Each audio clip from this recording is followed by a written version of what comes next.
Ikaw, Ron, okay ba sa'yo yun na siya ang nagmamaneho? Nagmamotor ka din ba, Ron? Hindi po, sir. Ay, hindi po, ma'am. Sir! Ma'am. Teka lang! Ron! Ron! Para hindi ka mahirapan, outfit check! Eric, Po. naliligaw ka sa anak ko? Yes po. Eh, ano naman mapapala niya sa'yo? Bahay, kotse, sasakyan, lupa. Wala ako niyan. Sabi pa man din, ang yabang naman ito.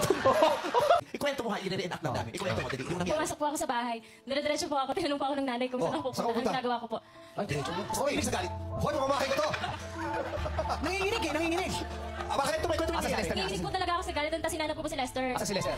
Asa si Lester? Lester? Lester?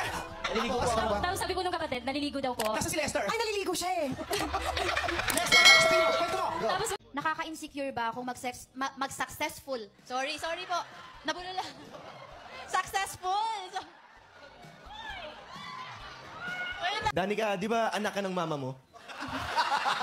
Ba't ano talong? Ba't ano talong pa yun? Easy! Easy, Fred. Easy lang. Easy. Sa mga sinasabi mo, sa palagay mo mapaproud yung mama mo? Kasi yung mama mo. Turo yan ang mama mo. sino